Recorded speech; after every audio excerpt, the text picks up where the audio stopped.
Hello algebra students and welcome back to another video lesson today with Mr. G. Today we are going to be comparing box plots and histograms and trying to decipher what information can we identify from either one of those, and is there one better than the other, and maybe even comparing them together. So earlier we have shared these pros and cons, and this might be a good spot for you to pause the video and make sure that you have these down. Hopefully you did that. But again, box plots are really, really nice to see large sets of data. Like if we have a lot of information in our set, we can really see it all together. We can tell how spread out or what the range of the data is. And then we can also see like those key values, the 5-number summary. It's really hard though to see the shape given a box plot, and it's even harder to kind of see those individual pieces. We don't know what the mean is. We don't know what the mode is. Pros and cons of a histogram, right? It's easy to compare data, right? We can look at it, works well with a wide range, and we can tell the shape. Is it skewed? Is it symmetric, normal? But again, we can't find the exact values of mean, median, and mode from a histogram because we don't have the exact values. And so I'm going to take you on a walk here. We got 8 different examples, but each one is like true, false, and some of them are like short answers. So as the questions pop up, try and do your best to answer them. Again, we're preparing for a mini test that we have at the end of the week, and so this is a good spot to kind of review box plots and histograms as well. All right, so now we're going to go first one, compare the histogram and box plot, right? It's the same information, the number of states visited, just displayed differently. Various people were surveyed about how many states that they've traveled to. How many people were surveyed? Which representation would you use to find that? Hopefully, you identified that you would choose the histogram, because we can tell the bin from 8 to 12, there was 3 people. The bin from 12 to 16, 1. 16 to 20 was 3 more. 20 to 24 was 4 people. 24 to 28 was 1. 28 to 32 was 2. 32 to 36 was 4 more. And these other 2 bins also have 1. So I can tell how many people are in each bin, which then would give us a grand total of 3, 4, 7, 11, 12, 14, 18, 19, 20 people surveyed, and we'd want to make sure that we use the histogram. The box plot doesn't give us how many people, it just tells us the smallest number of states visited up to the most. Number 2, same type of information, number of states visited by 20 adults. If you were asked to find the median, which graph would you use? Well, I'm hoping that you picked the box plot. The box plot tells us the median. It's part of that 5-number summary. And the median is this number right there, which looks to be, if we're counting by 2s, 22, 24.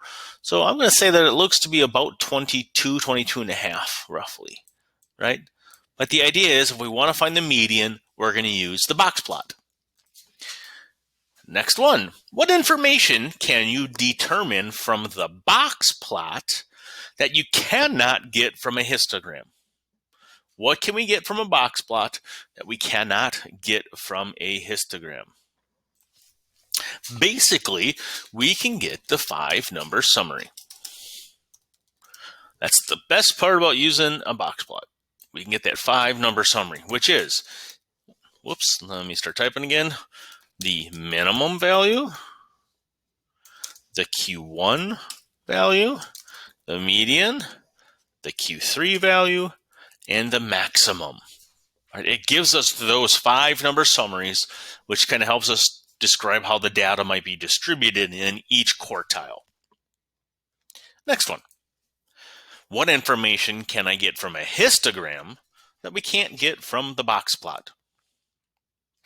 Well, once again, the histogram will tell us how many items, right, people or places or whatever it might be. So we can know how many people, how many things. We can also see the shape/distribution better here. We can see that shape and distribution better from this one. All right, so here we go, moving along. Which statistical information can you not determine from either one of these? Well, hopefully you realize that we cannot find the mean and the mode. We don't have the actual data to do it. We can't find the mean and we can't find the mode from either one of those because we don't have all of the data pieces. Now we're going to jump over to comparing two different box plots at the same time. So this box plot represents the cost of their top-selling lunch items at two different restaurants. True or false? The spread of data for Red Brick is greater than Sophie's. That is going to be true. Red Brick goes from 4 to 10, so it's got a spread of $6, where Sophie's has a spread of 5 to 9, which is 4. So the spread is greater for Red Brick. True or false? The median for the Red Brick Grill is the same as the Q1 for Sophie's. That is true. Red Brick median is right here. The Q1 for Sophie's is right here, and you'll notice they both align at 6. So the Red Brick median is the same as Sophie's Q1. And the last one, true or false? All of Sophie's Cafe's best-selling items are more expensive than 75% of Red Bricks. So are all of Sophie's more expensive than 75% of Red Bricks? This is false. All of Sophie's are better than what percentage? Right? It beats this first group, or Q1. Therefore, it's not 75%, but 25%. All of Sophie's is more expensive than that bottom 25%.